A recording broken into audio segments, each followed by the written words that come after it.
आज फिर से मैथ्स की क्लास में आपका स्वागत है बच्चों। आज हम आर्थिक नियोजन वाले चैप्टर में से एक्सरसाइज 4.2 के कुछ क्वेश्चन कर रहे हैं। 4.2 का ये मैंने पहला क्वेश्चन लिखा है, मैं बुक से आपको रीड करके भी बता रही हूँ।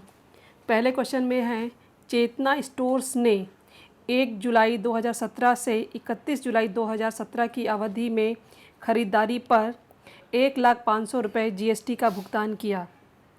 1,22,000 रुपये रुपये GST संकलित किया, तो संबंधित अवधि में चेतना स्टोर को कितना GST देय होगा।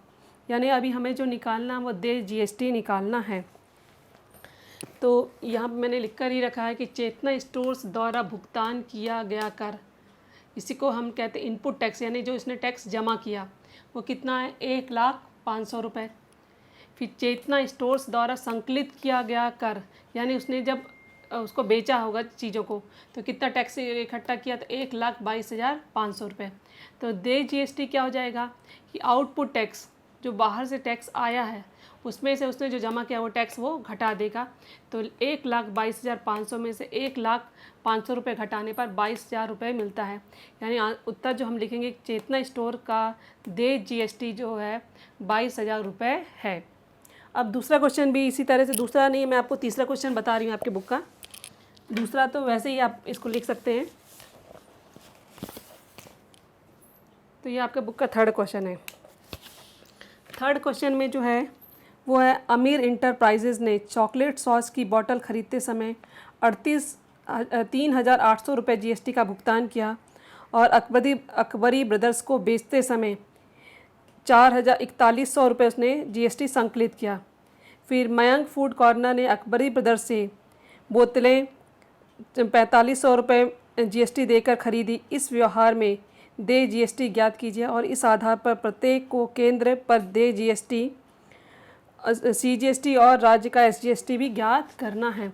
यानी यहाँ पे जो श्रृंखला है वो तीन लोगों के बीच हो रही है, आमिर इंटरप्राइजेज़, अकबरी इंटरप्राइजेज़ और मयंक फूड कॉर्नर। तो आमिर इंटरप्राइजेज़ और अकबरी ब्रदर्स के बीच में हो रही है, फिर अकबरी ब्रदर्स और मयंक फूड कॉर्नर के बीच में। तो पहला व्यवहार जो है आमिर इंटरप्राइजेज़ और अकबरी ब्रदर्स के बीच में है। तो आमिर इंटरप्राइजेज़ द्वारा भुगतान किया गया कर, यानी इसने पहला जब चीज़ें खरीदी होंगी तो कितना कर उसने जमा किया, तो उसको हम कहते हैं इनपुट टैक्स। तो ये 3,800 रुपये है। फिर आमिर इंटरप्राइज द्वारा संकलित किया गया कर, यानी जब उसने चीज़ों को बेचा तो उसने कितना टैक्स इकट्ठा किया, 4,100 रुपये। तो ये आमिर इंटरप्राइजेज़ का देय GST कितना होगा कि output tax minus input tax. यदि आप लिखना चाहे हिंदी में भी लिख सकते हैं कि संकलित किया गया और जमा किया, भुगतान किया गया इसमें से। और यदि इंग्लिश में लिखेंगे तो और आसान रहेगा आपके लिए। तो 4,100 में हम 3,800 घटा देंगे तो ये आमिर इंटरप्राइजेज़ का देय GST मिल जाएगा। अभी इसके पहले हमने जो आमिर इंटरप्राइजेज़ द्वारा जमा किया GST निकाला है, अभी हमें निकालना है CGST और SGST। तो CGST क्या हो जाएगा, आमिर इंटरप्राइज द्वारा जमा किया। CGST क्या हो जाएगा, देय GST का आधा। तो देय GST 300 था तो 300 का आधा कितना हो जाएगा, 150 रुपये। फिर CGST और SGST बराबर होते हैं, इसलिए SGST भी कितना हो जाएगा, 150 रुपये। अब जो दूसरा व्यवहार है वो अकबरी ब्रदर्स और मयंक फूड कॉर्नर के बीच में हुआ है। तो अकबरी ब्रदर्स ने पहले ही आमिर इंटरप्राइजेज़ को जमा कर चुके थे पैसे। तो अकबरी ब्रदर द्वारा भुगतान किया गया कर, इनपुट टैक्स कितना होगा, 4,100 रुपये जो इन्होंने इनको दिया था। फिर अकबरी ब्रदर्स ने किससे संकलित किया था, मयंक फूड कॉर्नर से संकलित किया है। तो अकबरी ब्रदर्स द्वारा संकलित किया गया कर, यानी इसको कहते हैं आउटपुट टैक्स, यानी 4,500 रुपये। अब जो जमा करेगा वो कौन जमा करेगा, अकबरी ब्रदर्स जमा करेगा टैक्स। तो अकबरी ब्रदर्स का देय GST क्या हो जाएगा, output tax minus input tax, यानी 4,500 में 4,100 को घटाएंगे तो मिलेगा 400 रुपये। तो अकबरी ब्रदर्स द्वारा जमा किया गया CGST क्या होगा, देय GST बटे 2, यानी 400 बटे 2, यानी 200 रुपये मिल जाएगा। क्योंकि CGST और SGST बराबर होते हैं तो SGST भी हो जाएगा रुपये 200, यानी 200 रुपये हो जाएगा। ये एक्सरसाइज 4.2 का क्वेश्चन नंबर 4 है। मैं आपको पढ़ के बता देती हूँ। चंडीगढ़ एक केंद्र शासित प्रदेश है। यहाँ के गैस एजेंसी के मालिक ने कुछ टंकियाँ 24,500 रुपये में खरीदी तथा उन्होंने ग्राहकों को 26,500 रुपये में बेची।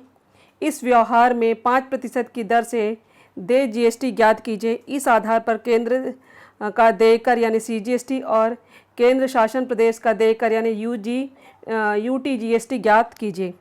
तो यहाँ पे जो है मैं आपको करके ये किया हुआ सवाल मैं आपको एक्सप्लेन कर देती हूँ कि गैस एजेंसी के मालिक द्वारा भुगतान किया गया कर तो कितना होगा। 24,500 का 5% निकाला तो 24,500 का 5% जो हो जाएगा वो 1,225 रुपये हो जाएगा। फिर गैस एजेंसी के मालिक द्वारा संकलित किया गया कर वो कितना होगा। 26,500 का भी 5% है तो 26,500 का 5% हो जाएगा 1,325 रुपये।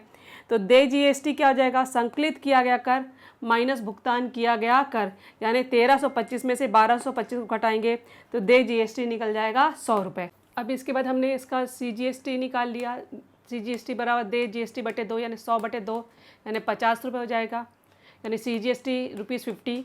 अब यूटी जीएसटी निकालना है तो यूटी जीएसटी केंद्र शासित के लिए होता है, प्रदेश के लिए होता है, वो सीजीएसटी के बराबर ही होता है। तो यूटी जीएसटी भी कितना हो जाएगा ₹50। अब आपको मैं क्वेश्चन नंबर 5वां बता रही हूँ। पहले क्वेश्चन नंबर 5वां रीड करके बता रही हूँ कि मेमर्स ब्यूटी प्रोडक्ट ने 6,000 रुपये पर 18% की दर से जीएसटी देकर सौंदर्य प्रसाधन खरीदे गए और एक ही ग्राहक को 10,000 रुपये में बेचे गए। इस व्यवहार के लिए मेमस ब्यूटी प्रोडक्ट द्वारा बनाए गए बीजक में केंद्र तथा राज्य का सीजीएसटी और एसजीएसटी और देय वस्तु एवं सेवा कर की रकम दर्शाई गई है, उसे ज्ञात करना है। ठीक है, तो इसमें जो बताया गया 6,000 का 18%, इसे हमें कोई मतलब नहीं है। हमें जो बनाना है कर बीजक बनाना है। कर बीजक टैक्स यानी जो उसने बेचने पर जो बनाया है, तो बेचा कितना इसने 10,000 पे बेचा तो 10,000 का कितना निकालना हमें 18%। तो 10,000 का 18% कितना हो जाएगा 1,800 रुपये। तो ये देय जीएसटी मिल गया। फिर सीजीएसटी क्या हो जाएगा, देय जीएसटी बटे 2 यानी 1,800 का आधा करेंगे तो 900 रुपये आ जाएगा। अब हमें मालूम है कि एसजीएसटी और सीजीएसटी कैसे होते हैं, बराबर होते हैं। तो एसजीएसटी भी कितना हो जाएगा 900 रुपीज़ हो जाएगा। तो आप मेरे इस वीडियो को लाइक करिए, शेयर करिए और सब्सक्राइब करिए।